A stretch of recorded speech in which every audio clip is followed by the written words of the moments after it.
Old Uncle Impy is just a little bit cranky. No fun being locked up, especially in a bowling trophy. Striking out with sorority babes at the Slimeball-O-Rama. The first the Nerdom with Mike and Tom. Hey, Tom, how you doing? Hello, and welcome to the first, the last Nerdom. Yeah, hey, Mike. Yes, sir. Yeah, we took a little bit of a break off. I don't know about you, but my October was a little bit busy, So I begged off for a week for us to get our bearings. And this, as always, is a labor of love for myself and Tom. And this week, I think we're taking a little bit of a different direction with the movie. I think. This one is going to be fun. It's just kind of a so bad it's good, kind of like Cocaine Bear that we like to reference periodically. And with that being said, like Tom said, this is the first, the last, the Nerdom, and I'm gonna bring up our channel here and give a little bit of a plugging, as it were. We are on YouTube. We're also Twitter. Or Thomas has our Twitter account on X, whatever the hell you want to call it. We're trying to exactly we're trying to drive to 100 subscribers by the end of the year. We'd really appreciate it if you could like, subscribe, comment. We would really love to hear your feedback. I hope we hear some feedback after we start reviewing this guy. And with that being said, we're about to get into it here. But again, if you recently subscribed, we thank you so much. If you've been enjoying our content, also like to thank you. If you ever gave us a like, gave us a share, we really do appreciate that. We would love to have more. Yeah, definitely. Yeah, and the sharp-eyed viewers out there might notice I spruced up things a little bit with our icon, and then on our thumbnail you'll notice a little cartoon comic book characters of ourselves now. That's what I did a little bit on my time off, is I kind of played with AI a little bit and was able to generate this and it kind of fits us perfectly. So I hope you guys like it. Yeah, absolutely. There, and I just wanted to transition there because it's up in the he's using the new graphic up in the thing, as it were. But yeah, so we did our last couple. I just wanted to mention we kind of had a weird kind of like a couple Nick Cages in the last month and a half or so, which was very fun. Also, Angel Heart was very, very fun to watch. It was very enjoyable, as well as James Gunn, kind of getting a little early James Gunn feel. Which we also shout out to our other one, What We Do in the Shadows, also kind of was like that for that gentleman. I can't call. I always butcher his name. TDYTT. Yeah. What TD? Yeah. Yep. That guy. Yeah, him. And it's just kind of fun. If you say his name 3 times real fast in the mirror, he'll appear to you. Yeah. Yeah, absolutely. But in any case, we have several back catalog ever growing. We are up to like 153. We kind of slowed down a little bit, but we're definitely probably going to hit 160 for sure by the end of the year, if not higher. But we'll keep going. And of course, November is our anniversary. We might do something special, so keep an eye out for that. And we will probably be taking probably a little bit more of a spaced out break in November. We'll let you guys know when to look out for what we have. Of course, we'll probably just roll up to the very end of the year as it goes, but we might have another week or two. But we kind of we move at the speed of life. But with all that being said, I don't want to belabor too much. Again, if you could like, comment, subscribe. Show us some love, share us out wherever you are.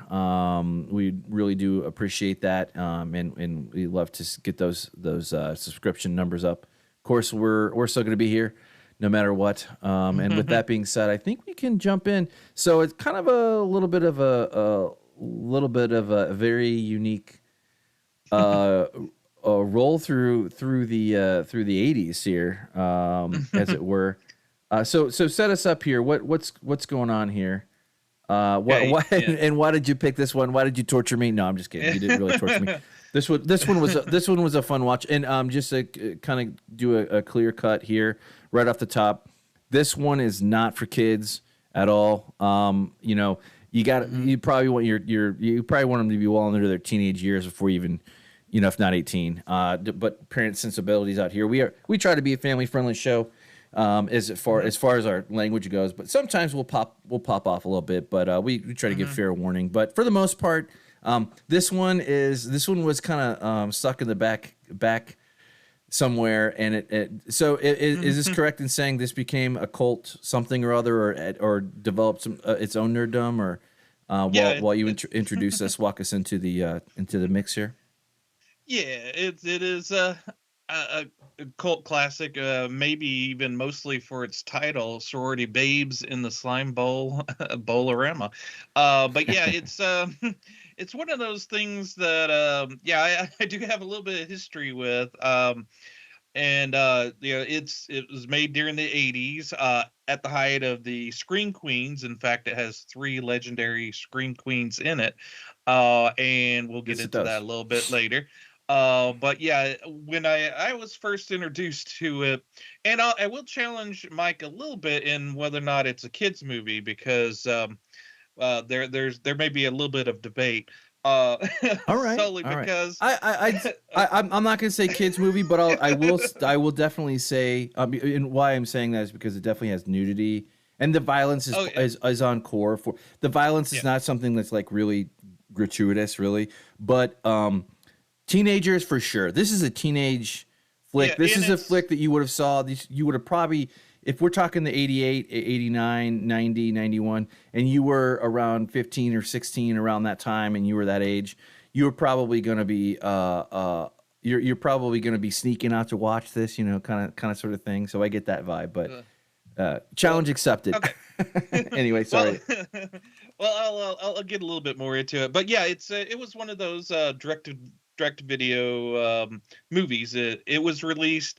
The guy who made it or produced it liked it so much, he did release it into about 10 theaters just to get a theatrical release for it, to say it was out in the theaters. But it was aimed straight to video. And we'll get a little bit of the history of it, but I was going to tell you a little bit of my history with it. Oh yeah, in that back in the 80s, I had cable, and your basic cable. So we did get USA Network, which is around today. Back in the early 80s, there was on late night, if you wanted something a little edgy, you would turn it over to USA Network, because Up All Night. Yeah, there's Up All Night, and before that, the predecessor, which I wasn't sure if I saw this movie on Up All Night, or it's before that was Night Flight, which was a really cool late night show. It was kind of inspired by MTV, and it would show music videos, but would show the little bit more odd videos, and it also showed strange movies. Like they ran like Andy Warhol's Dracula and Frankenstein. It was the first time I ever saw Fantastic Planet, and if you're familiar with that movie, that's kind of bizarre animated movie. And then if they had a little extra time, they would throw in a short film or two, either animated or film, or live action. And that's where I first saw something by Robert Rodriguez. I saw his short film Bedhead, and Robert Rodriguez went on to do the Sin City movies, and El Mariachi and all these other things. But yeah, when Netflix or Night Flight ended, I don't know why I keep trying to say Netflix, but when Night Flight ended, USA wanted something like that, but they wanted, I guess, to show a little bit more adult, as in B movie, this type of movie, with Up All Night, and the host for that was Gilbert Gottfried and Rhonda Shears. And Rhonda Shears was a buxom woman that teenage boys would watch, much like Elvira, to maybe see a little bit of cleavage. Right. But this was basic cable, and basic cable, you can't curse on it and you can't show nudity. So they showed this movie on Up All Night. So when I say it's somewhat of a kids movie, when you cut out the nudity in this movie for TV, it becomes a little bit more of a kind of a goofy fun movie, and that's how I saw it originally as a young teenager. And you could tell, you can see the appeal of it for a teenager. It has really low grade humor. That's actually kind of funny. You still chuckle at it today. It is. And it's true. and I did get the Blu-ray for this, and it has some audio commentary by the director, the writer, and one of the stars of it, Brinke Stevens. And all three of them said that when they do signings, there'll be some person come up and say, I saw this when I was 8 or 9 years old. This movie was fantastic. This movie kind of shaped who I am. And so when I say it's sort of a kid's movie, that's where I'm drawing it from it being on cable. Now the appeal of the direct-to-video movie was that you could get some scream queens in there. And if you're not familiar with that was just a term of women that were in these movies that would scream and most often would show their tops with their tops off. And three of the legendary ones, Michelle, Bauer, Linnea, Quigley, and Brinke Stevens is all in this movie. This is their first appearance of being all together in a single movie. So this is the originator of them all being together. And but yeah, so the appeal was, you could see kind of a goofy horror movie, but you could also see a little bit of TNA, which before the internet, that the pickings were slim of seeing something like that. Yeah, and that's so funny that you mentioned USA and the precursor to Up All Night, because I remember fondly watching that as a young kid young. I don't know how I was, but I was old enough to watch it, and there would be you can tell like when the movie had some TNA and some risque things or whatever, and then once in a while you get curious and you try to look up however you could, or you'd ask around about this movie or something like that with your buds. Because obviously you're a young adolescent man or male, you get curious. But yeah, so I remember when Gilbert Gottfried, fond memories of staying up watching really dumb Weird Science. The first time I saw that was on that. That they played that a lot, and some other ones too like that. But I think Weird Science was probably like the Graduate, if anything, of all the movies that they ever showed. I'm sure there's a few other ones that I'm forgetting, but then later on it was Lisa. I think it was Lisa something or other who replaced Gilbert Gottfried after he left the Up All or the whatever it was. But in any case, I have fond memories of that too. Like basic cable for sure. And you could get it wherever you could, I guess, so to speak. Although if you couldn't find the dirty magazine in the woods, you might sneak past renting this movie at the video store if your mom didn't look at it close enough, Right. might let you rent something like this. And this movie starts with all those hallmarks of a young man's adolescence, so to speak. It opens it up with the with the penthouse thing and whatever and all that, and then the beer and the awkward nerd conversations. The dialogue is spot on for that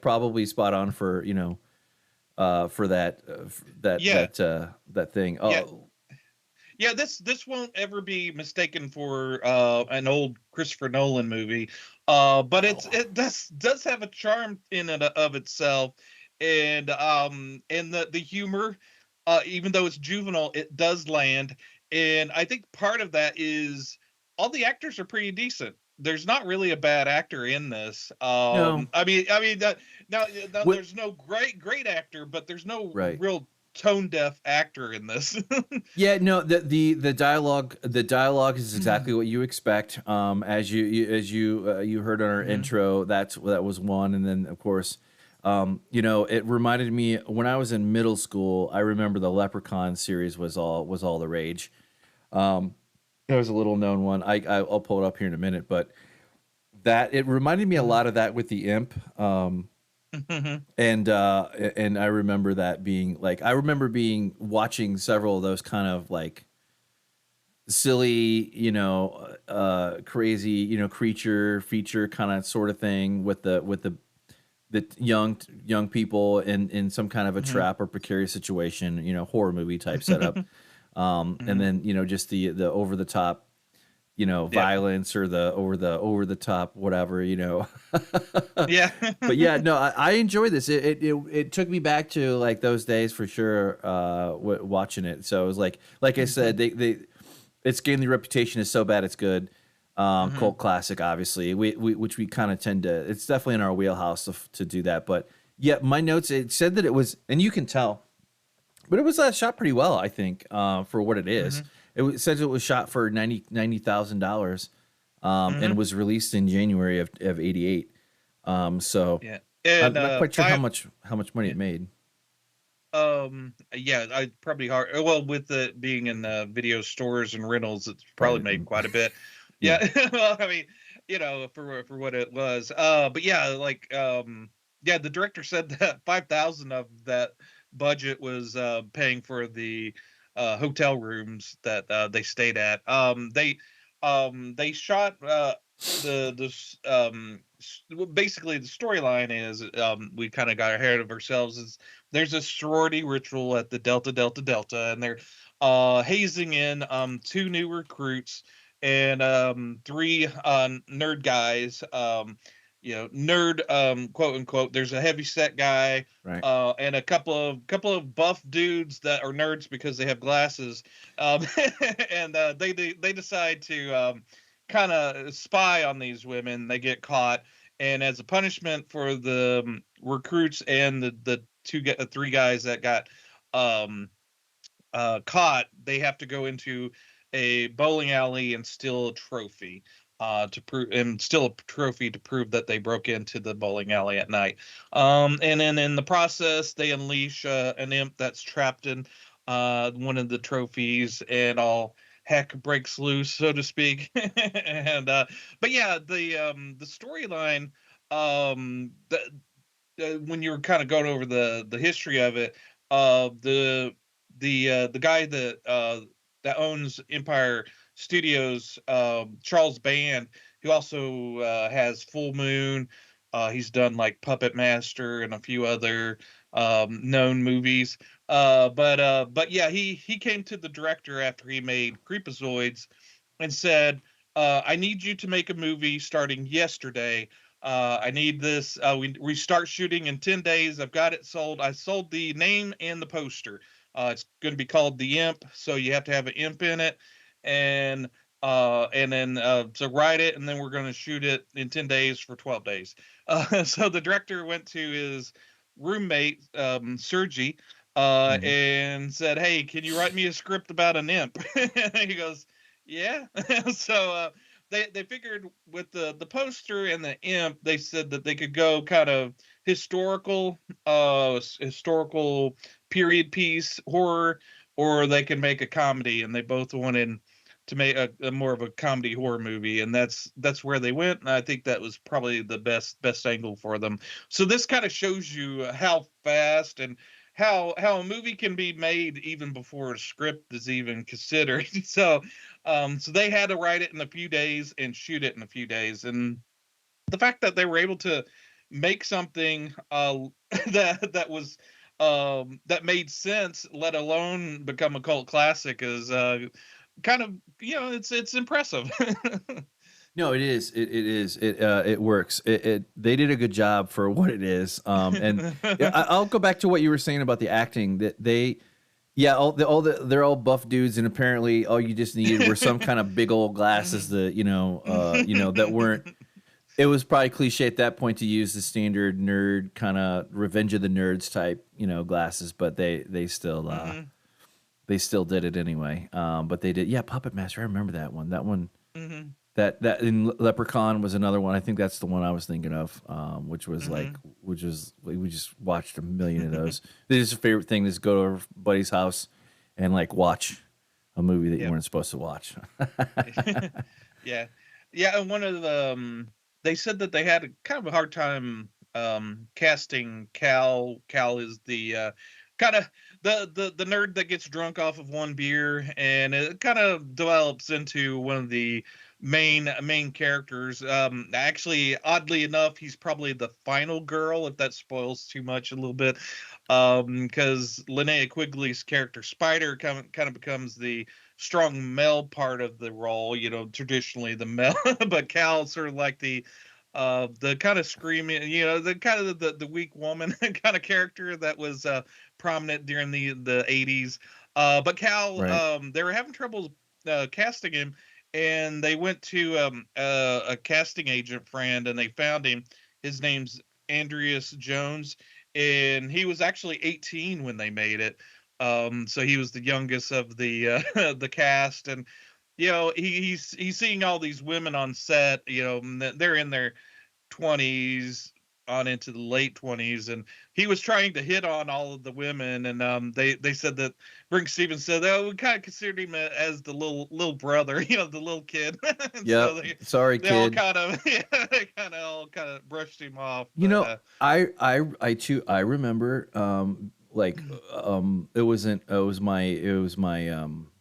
it was folks that were, my uncle is 10 years older than me, and I remember growing up, and he would have friends over and whatnot. And I was, when I would be around, and I remember, kind of catching a little crush here or there, a little cute little kid. Oh, you're a cute little guy, But Yeah. yeah, that was like one thing I kind of missed.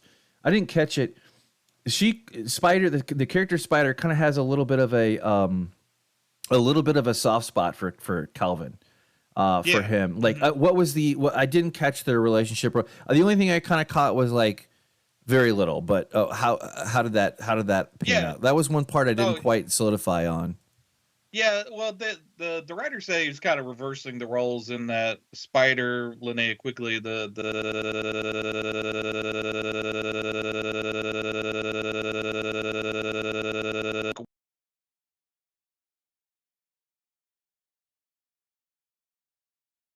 protected Calvin, and Calvin was sort of like.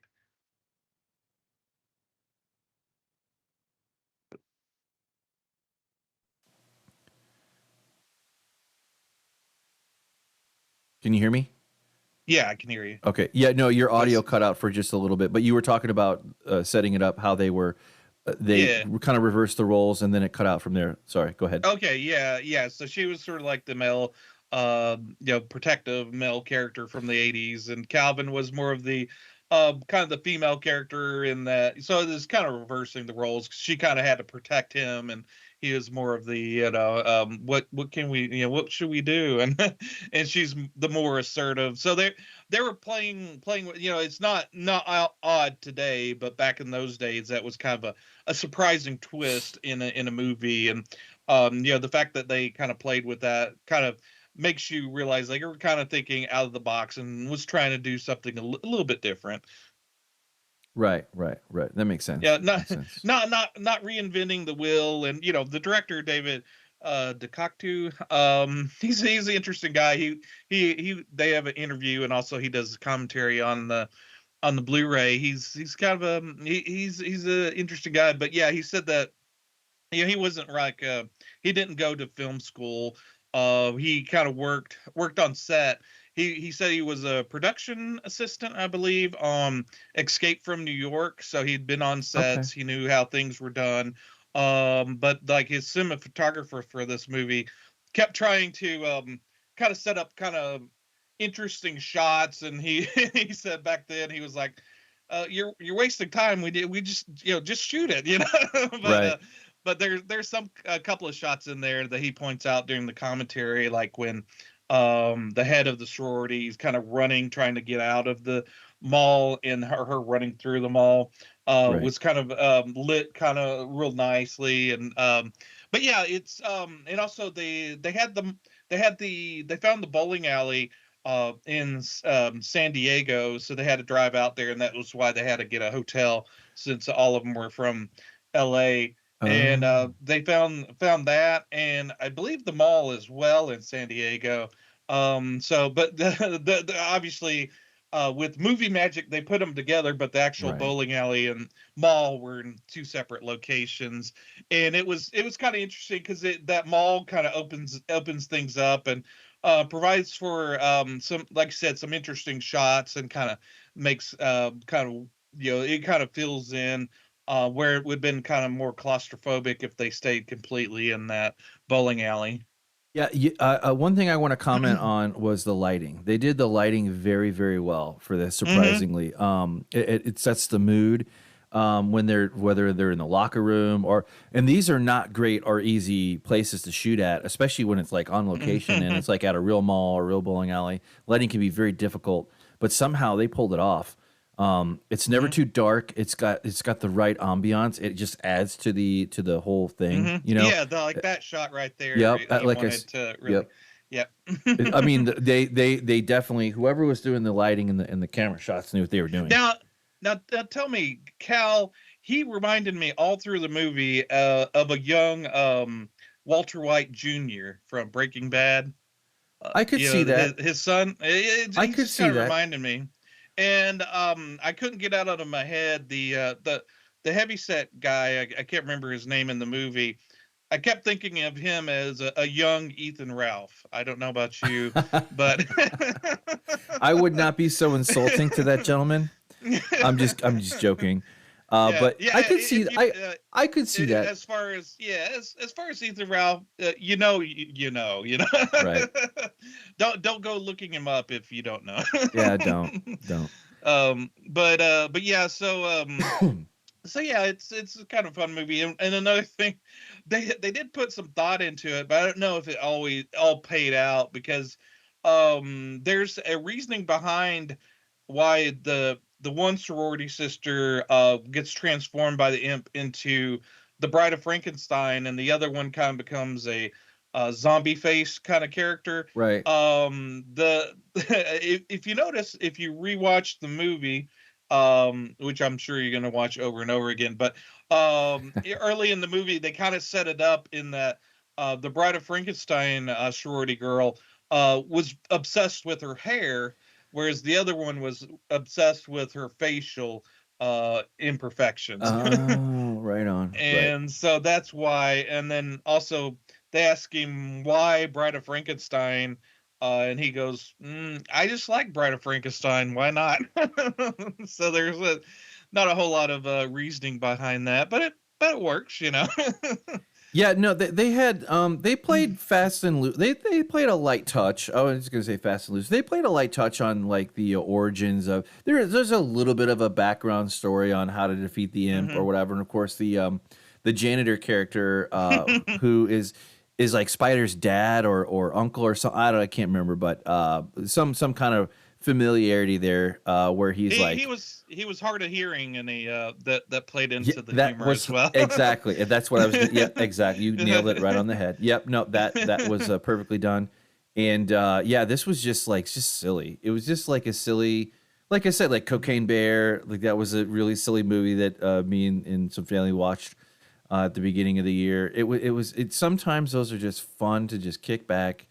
And it is definitely an American comedy, horror comedy, whatever you want to kind of call it. Doesn't take itself too seriously, and it definitely has vibes of. And there's even kind of sort of it kind of like with these kind of movies, like where there's, I wouldn't say it's definitely not a romance, but it definitely kind of, you can see that Spider has a very deep attachment to Calvin. And I'm not giving anything away, but of course it's however many years old it is now, but it definitely it plays to its strengths, and it reminds me a lot of kind of like the movies that are very quick and they have a quick wrap up, so to speak. Like this is not some kind of like long drawn out story arc here across like 5 films. It's like sometimes it's nice to get in and out. Yeah, it's an hour and 20 minutes, and sometimes those hour and 20-minute movies can, if they're badly done and kind of B movie, they could feel like 3 hours. Whereas this movie runs at a fast clip, and it's over before you realize it's done. But yeah, it's on Tubi, so you can watch it for free. Let me pull. Yep. And most of I think most, or if not all, of Full Moon's movies are on Tubi. So they have the full moon line of movies. That's So I was kind of excited when I saw it was on Tubi, and so that I could recommend it, and know that if they watch our show, they could turn around and watch it. And this month is our kind of our Halloween movie run, and I wanted to start with something maybe a little goofier. Because I think we're going to be watching something a little bit more serious and maybe something a little bit more scary. So I wanted to kind of hit us up first with how goofy and fun a horror movie can be, and it does have some horror moments in it. It's but nothing too bad. No, and one of the things that I like about this film, that modern films that have a lot more money to spend and burn, Disney. Oh, and to be honest with you, it's Warner Brothers too. But one of the things that I appreciated, even though it's not really a great cinematic spectacle, it doesn't have to be. But it also, from start to end, you get a complete story, you get character development, you get a coherent story that you can track, pretty easily track on. And I wish that were true for some modern films that just kind of like, there's just this never-ending kind of morass that you're in when you jump on a treadmill that is modern movie making for whatever reason. But I did appreciate that. And I was going to say, what was it? What did I wanted to bring up to?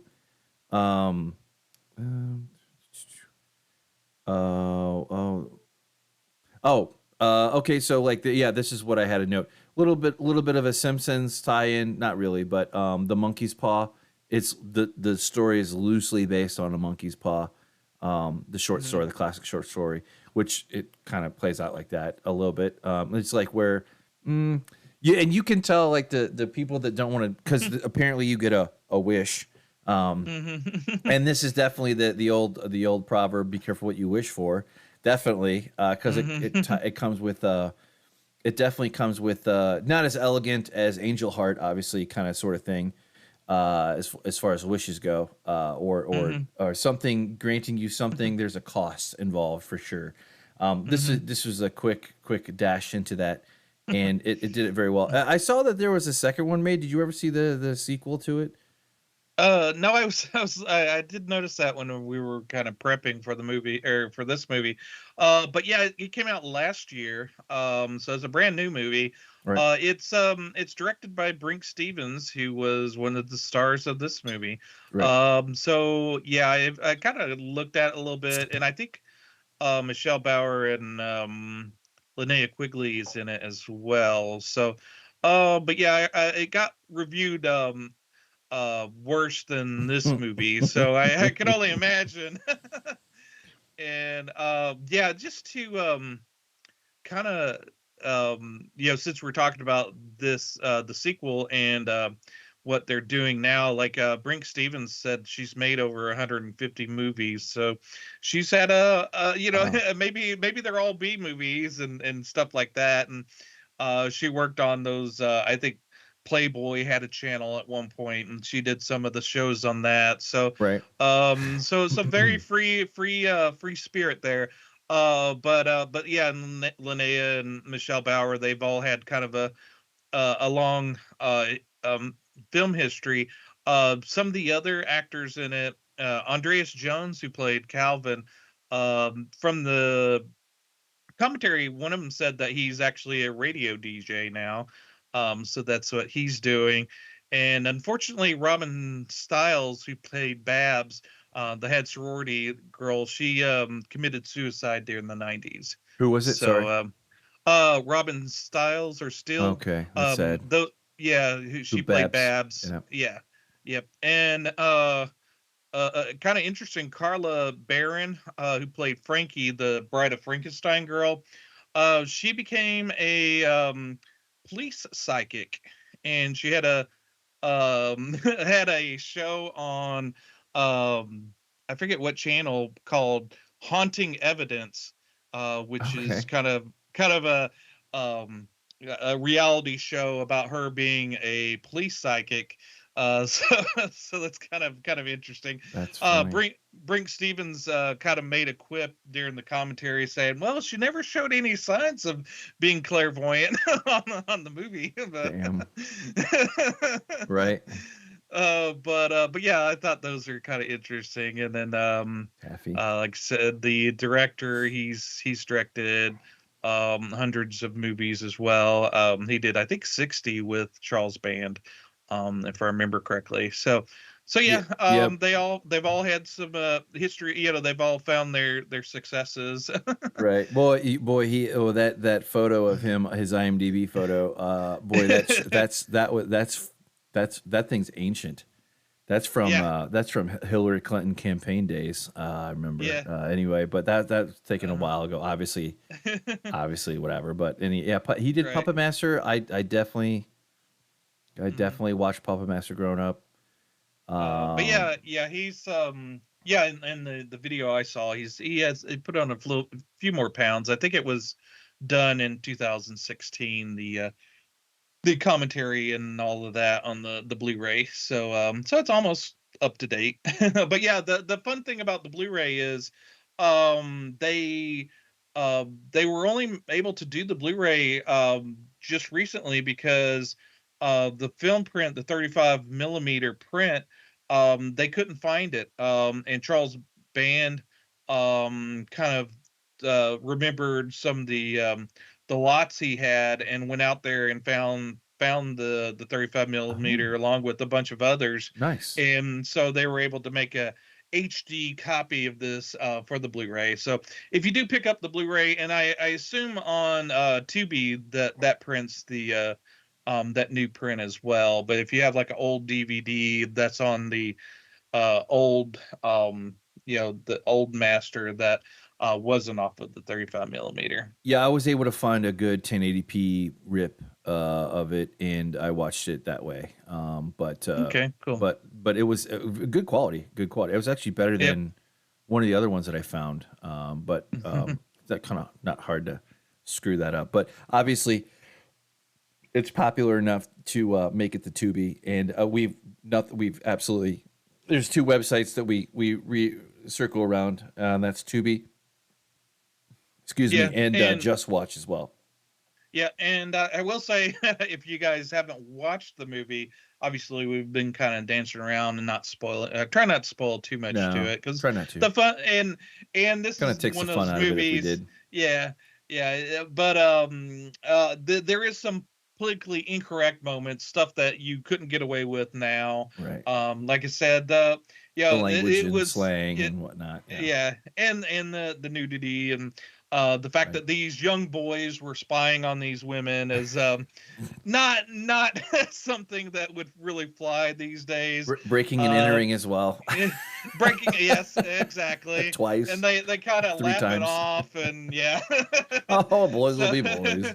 Boys will be boys. Yeah. So yeah, kind of keep that in mind. So if you're completely offended by that, maybe step away from it. But another thing is the cool thing about having physical media. I know that this is not going to change. So luckily Tubi probably has it uncut. But who's to say whether or not they'll be changing that? And unfortunately, I did notice a news story that Best Buy is not going to be carrying physical media as far as Blu-rays and DVDs anymore. So yeah, it's kind of important to support your DVDs, Blu-rays, and 4K disc because they're kind of going away. And to talk about 4K, kind of a throwback to our earlier podcast on Midsummer, I finally found my 4K edition of Midsummer. You maybe go to a 2-shot so I can maybe show it off a little bit. Yeah, let me pull that up here. Yeah, here it is. I don't know if you could tell, but it's kind of a cloth covering. Yeah. Okay, that's cool. But yeah. And if you open it up, it's kind of a cloth book. That is really nice. and you open it up, and you got the movie there, Well, you and just don't get that nowadays. Well, especially with it all digital, and it's just kind of cold feeling a little bit. I'll As I make get sure I older, don't show any of the naughty pictures, but right? It there's happens. like a 40-page book in here, Oh wow. um with all the artwork, and a kind of a 2-page introduction by Martin Scorsese. Um, and let's see, let me see if I can find it, because when you say yeah, page 8. So, but 2 pages, this is what you get. So it's not like a big long essay. But it's something a little bit there if you're a Martin Scorsese fan. But yeah, it's a really cool. I just wanted to throw that in there. Shout out to Physical Media. This Yes. you can still get Awesome. this on A24's website. Um, so yeah, it's kind of a cool thing. Yeah, I've Um, got I've got a list piling up of them, and then that Australian outfit that did the possession one, and I think the other one oh that yeah, we covered. Like, Umbrella. Mhm. yep, yeah, umbrella, yep, umbrella. And yeah, I need to catch up on it and start grabbing some physical media. Yeah, and yeah, it's unfortunate that Best Buy is doing that, but yeah, you still can get physical media on Amazon, and there's a bunch of, like Mike said, boutique companies that are coming out with special 4K and Blu-rays of different things, There, and even people like Kino Lorber are getting the rights to like do a 4K of Roadhouse, mm, and also, no, I think Roadhouse is being done by Umbrella, but Kino Lorber's done some quality work, and also Shout Factory does some really good stuff as well. But yeah, support your your online boutique stores, and if you have lucky to have like a local physical store that sells this stuff, even better. yeah, If it's a kind of a mom and pop store, yeah, definitely support those. yeah, or even secondhand if you can find it. You never know. Yeah, But yeah, yep, no, that's absolutely. well, and that's no different than the music and vinyl. Mm-hmm. The vinyl heads out there, like, and I totally get it. Mm-hmm. Like, I actually have a couple amazing albums that were pivotal in my life, at least as far as listening Mm-hmm. from artists that I love. I went ahead. I think it was I think I got it for myself as a birthday gift. Quite a yeah, 2 or 3 years ago, whatever. I saw it and I was like, oh, I got to get that. But some of these Yeah. are good. Snap them up while you can. I mean, because the Mm-hmm. thing is, with whenever you say boutique or whatever, it's Mm-hmm. always the price always goes up. Now, of course, if it's Yeah. something that's near and dear, obviously that's going to be a no brainer. But all the same, Yeah. better to snap it up early, especially if it's like a good cut or a good 4K, excuse me, 4K Blu-ray or whatever, Yeah. edition. You Yeah. want to get it. Yeah, and that's a good point, because the Blu-rays, if you have a Blu-ray and you're wondering if you should upgrade to a 4K, read some online reviews. They're pretty, especially like for, we could maybe put this in the notes. The Digital Bits, when they do Okay. a review of 4K, it Yep. lets you know the quality. So not all 4K transfers are equal. So No, they're not. it could be badly done. Like I've heard that, like the Casino one, Martin Scorsese's Casino 4K isn't very good, and you're probably better off with the Blu-ray. So because it was poorly done. So yeah, Mm. we're not advocating being a collector like I am and buying all sorts of Blu-rays and 4Ks, but if you have like a handful of movies that are near and dear to your heart, go ahead and get those physically, because if not, you're relying on whatever streaming service to kind of keep it in rotation. Right. A lot of good movies are falling off rotation, and people can't find them. And as long as they're on your shelf, they're there. And who knows what tomorrow is going to be. So who's going to find something offensive? And we know that Disney does do editing on their movies Or that are outright being streamed. Yeah. or outright yank. And the Hmm. same thing is true for Spotify and certain podcasters like that. There is definitely a bridge. It's one thing to abridge something. It's another thing to completely remove it from the public purview, like where that's kind of some things easily translate over into cultural artifacts that we all should be able to enjoy and see and whatnot. And the fact that it exists does not bring offense to, or should not ever bring offense to somebody who watches it, because you have to remember, and this is what kind of sucks with modern day filmmaking, is there's a certain glaze over for modern sensibilities, which makes no sense. And the thing is, that type of attitude and that type of lens doesn't really hold or test this. It doesn't really last the test of time. It doesn't last. We always bounce back to kind of a little bit more freer thinking, just kind of like where the pendulum swings one way or another. Quentin Tarantino talks about this. Other filmmakers, artists, they talk about it too. Like what era you can create in and what you can't, what you can get away with and what you can't. Certain things would be, amazingly controversial nowadays. Like when it's just like, something that is very much bland and milquetoast as far as it goes. Like when it's really truly not true. Like something shocking. Like back in the day. Before the internet, you had supercuts of very graphic real video, and I won't mention it just to kind of keep it above the level here. But you had those, and those were kind of traded around, or your friend of a friend had one, and you were curious and you watched it or something. This is all before the internet. That's truly horrific. Something like a movie it's all fiction. Like, do we forget that this is all fiction? Like just silly, stupid things. But this one was a fun 80s jog to roll into. I'm glad you recommended it. I think next week we'll get a little bit more. We'll get a little bit more back on the train, the series train, so to speak. Yeah. I got some ideas. And I will say that there is a spanking scene. And I will say there was no asses hurt during the movie. Brinke Stevens said that she said that the lady was barely touching her, and she actually had to get her to hit a little bit harder to actually, so that she knew that she actually hit her. So yeah. Right. So there's that as well. And but yeah, it's kind of a goofy movie that's kind of fell in love with on Up All Night, and kind of near and dear to my heart. And I rediscovered it when I noticed a Blu-ray came out of it. And I thought it would be fun.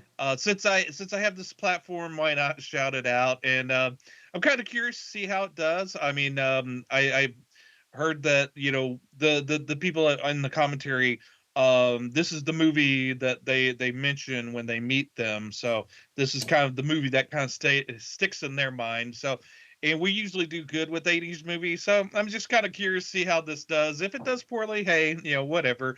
I don't care. We're not doing this for the views, but yeah, I'm kind of curious. No, this was fun. This is kind of like one, if you don't know what to watch and you're kind of like in a semi-nostalgic mood, but you've already seen recently all the 80s or 90s or whatever, or 70s even, flicks that you like to rotate through. This one is one to throw in there. I'd say you're probably not going to be watching it every year. Probably like once every 5 or 10 years or something like that, or whenever the mood strikes. But we like to find these for you, and this was a win by Tom. So and if you do like this movie, and who knows, maybe we pulled in a few viewers that haven't seen us before. But yeah, there is another movie called Nightmare Sisters, which was done maybe a year or two after, has Brinke Stevens, Linnea Quigley, and Michelle Bauer, and is directed by the director. So that would tells a different story, but it's kind of a sequel to this in that it has the same people kind of doing it. Okay. So I have that Blu-ray as well. So maybe on down the line we might revisit that one too. But I think we will. But yeah, so if you're looking for something a little bit more that is in the same vein, kind of check that out.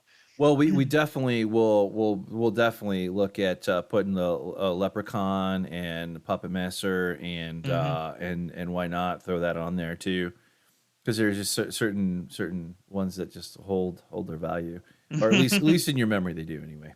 But Yep. I think we're coming up to the end of the show here. But it was good to get back in the saddle.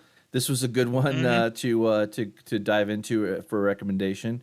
Your mileage may vary, but I think you're gonna have fun. And again, just kind of, you don't gotta require your brain. You just kind of jump in and start watching. That's the beautiful part about escapism. That's what a movie's supposed to be sometimes. So, So hey, if you like this, like the video and maybe consider subscribing and ring that bell for notifications so that hopefully YouTube will let you know when our future videos come out.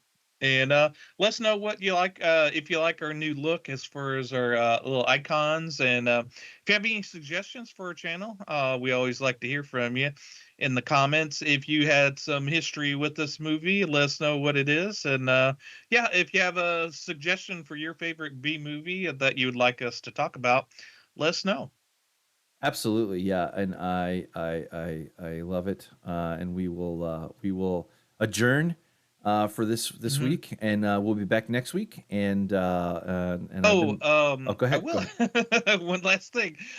We spent the whole movie talking about the imp, but we didn't really talk about the movie, but we hadn't said anything about the imp. One thing I wanted to mention, I did mention that the movie was made because the poster was made and the title of the imp was there, but after the movie was done, they realized the imp wasn't really a catchy title for it. So in Charles Band's office, he had a contest to rename the movie, and one of them renamed it "Bitchin' Babes at the Slimeball-O-Rama," and they went with that until the MPA said, "No, you can't have bitchin' in the title." Right. So it became Sorority Babes. So Right. I wanted to add that. And the imp, he's a fun kind of sassy talking guy. Right. He's kind of like without him, it really wouldn't have, the movie wouldn't have shown. And if you watch the movie again, look at how they light him. All of his scenes were done separate from everybody, but he's just a stupid rubber puppet, but he's actually lit really well. Right on. Yeah, no, that goes back to what I was saying. The light, they did a pretty good job on the lighting. But yeah, no, good cues. But with that, I've been Mike, and I'm Thomas. Try not to open up any trophies at the bowling alley. Yeah, don't do that. No, don't. Stuff it, you little prick. Now scram. Be it. This has been The 1st-TheLast-TheNerdom production by Mike and Tom.